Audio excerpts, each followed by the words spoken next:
India में एक common reality है। स्कूल के बाद कोचिंग, कॉलेज के साथ कोचिंग, जॉब के लिए कोचिंग, गवर्नमेंट एग्जाम के लिए कोचिंग। आज कोचिंग एक ऑप्शन नहीं, नेसेसिटी बन चुकी है। पर सवाल यह है, इंडिया में कोचिंग कल्चर इतना पावरफुल क्यों हो गया है?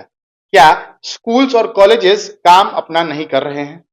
आज हम इसी सिस्टम को डाटा और रियलिटी के साथ डिकोड करेंगे। यह है डिकोडिंग इंडिया 360। सबसे पहले नंबर समझते हैं। इंडिया में जेईई के लिए 12 से 13 लाख स्टूडेंट अपीयर होते हैं। आईआईटी सीट सिर्फ 16,000 के आसपास है। नीट एक में 20 लाख से ज्यादा एस्पिरेंट्स हैं। गवर्नमेंट जॉब्स के लिए करोड़ों एप्लीकेशन आते हैं।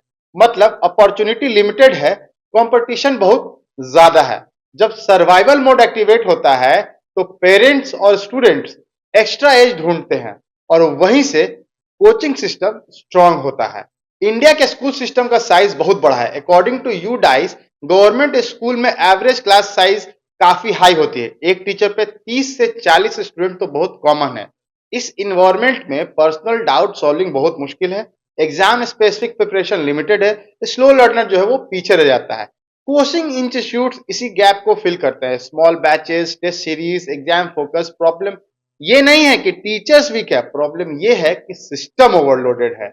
इंडिया का एजुकेशन इकोसिस्टम प्रोसेस पर नहीं, रिजल्ट पर चलता है। पेरेंट्स पूछते हैं रैंक क्या आई, सिलेक्शन हुआ या नहीं हुआ। कोचिंग इंस्टीट्यूट इसी साइकोलॉजी का यूज करते हैं। Previous exam questions, mock test, rank prediction, toppers की फोटोज। लर्निंग सेकेंडरी हो जाती है, सिलेक्शन प्राइमरी गोल बन जाता है। इसीलिए कोचिंग एजुकेशन नहीं, एग्जाम ट्रेनिंग सेंटर बन जाता है। मिडिल क्लास फैमिली के लिए फेलियर बहुत महंगा होता है। लिमिटेड सेविंग्स है, हाई एक्सपेक्टेशंस है, सोशल प्रेशर बहुत ज्यादा है। इसलिए पेरेंट्स सोचते हैं कोचिंग ले लेंगे, कम से कम ट्राई तो पूरा होगा। चलो, चाहे गारंटी ना हो, पर कोचिंग एक साइकोलॉजिकल इंश्योरेंस बन जाती है। इसका रिजल्ट ये होता है, कोचिंग डिमांड बढ़ती जाती है, चाहे सक्सेस रेट लो ही क्यों ना हो। अब एक हार्ड फैक्ट, इंडिया का कोचिंग इंडस्ट्री 50,000 से 60,000 करोड़ के ऊपर माना जाता है और हर साल ग्रो कर रहा है। कोटा जैसे शहर जो हैं वो कोचिंग हब बन चुके हैं। जो स्टार टीचर्स हैं वो ब्रांड बनाते हैं। सिलेक्शन स्टोरीज जो है वो मार्केटिंग में यूज होती है। हर साल 1,000 स्टूडेंट्स में सिर्फ कुछ ही सेलेक्ट होते हैं, पर वही पोस्टर और एड बन जाते हैं। होप सेल होती है, नंबर रेयरली दिखाए जाते हैं।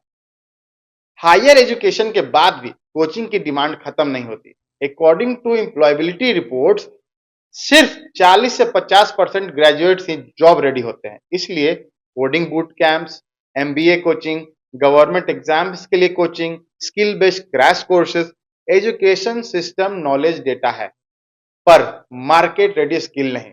इस गैप को कोचिंग फिल करता है। सच ये है, कोचिंग कल्चर स्ट्रांग इसलिए नहीं है क्योंकि कोचिंग बेस्ट है। कोचिंग कल्चर स्ट्रांग इसलिए है क्योंकि मेन एजुकेशन सिस्टम सबको सेम लेवल पर डिलीवर नहीं कर पाता। जब तक स्कूल प्लस एग्जाम में स्किल्स बेस्ड बैलेंस नहीं रहेगा, कॉलेज इंडस्ट्री अलाइन नहीं हो जाती, असेसमेंट सिर्फ मार्क्स पर नहीं होगा, तब तक कोचिंग एक पैरेलल एजुकेशन सिस्टम बनी रहेगी। तो जब आप देखें हर स्टूडेंट कोचिंग जा रहा है तो समझ लीजिएगा ये सिर्फ चॉइस नहीं, सिस्टम का प्रेशर है। अगर आप इंडिया के ऐसे ही सिस्टम को फैक्ट्स और लॉजिक के साथ समझना चाहते हो तो चैनल को सब्सक्राइब करिए। ये था डिकोडिंग इंडिया 360, इंडिया को समझने का 360 डिग्री तरीका।